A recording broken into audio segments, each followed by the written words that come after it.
Albert Sandy is a boy at Greg Heffley's school who frequently shares questionable and often false claims with his classmates, usually during lunchtime. He shows up throughout the Diary of a Wimpy Kid series, with his latest appearance being in Big Shot. For today's video, we're going to go over every single false or questionable statement that Albert Sandy has ever made throughout his time in the Wimpy Kid series. Albert Sandy makes his first appearance in Diary of a Wimpy Kid: The Last Straw. At lunch, he tells the guys at his table about a man from Thailand or China who gained the ability to jump 6 feet into the air by jumping in and out of progressively deeper holes over the course of about a week. A few people tell Albert that he is full of baloney, but Greg thinks it makes a lot of sense and attempts the same thing with his best friend, Raleigh Jefferson. However, Greg and Raleigh decided to scrap the idea and instead dig a hole to bury a time capsule.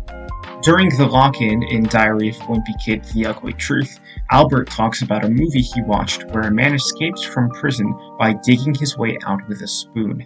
Desperate to escape, the kids get spoons from the school cafeteria and try it, but are unable to even make a single dent in the linoleum floor. Later, Greg decides that he wants to go to a health class at school because his only source of information on that subject is Albert, who he worries is feeding him bad information.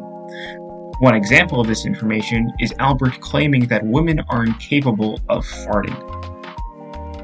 Albert doesn't show up for a while, but then makes an appearance in Old School. At Hardscrabble Farms, he tells everybody that Silas Scratch has a network of tunnels underneath the cabins at the farm, which is why he is able to move around so quickly and why everyone claims that they have seen him in different locations.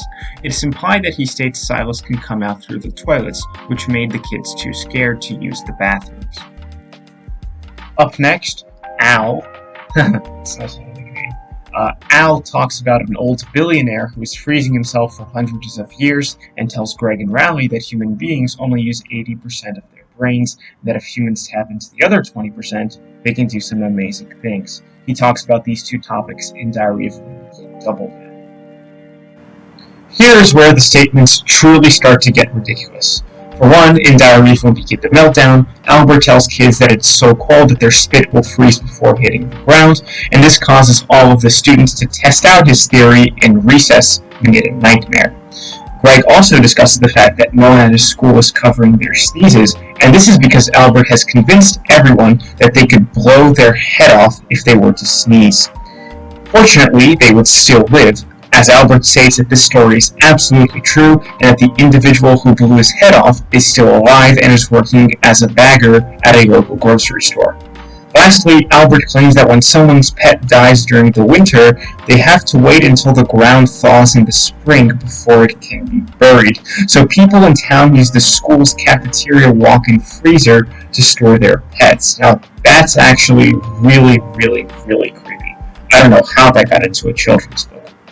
In Diary of a Wimpy Kid: Wrecking Ball, Albert talks about a guy who was struck by lightning while out in a canoe and became supercharged with electricity as a result. In Diary of a Wimpy Kid: The Deep End, Albert Sandy tells about a kid who slept outside and was sucked dry by a giant mosquito. Yes, completely realistic. And in his last Diary of a Wimpy Kid series appearance to date, in Big Shot, Greg recalls a story that Albert Sandy told him about a guy who blew out his bicep while lifting weights.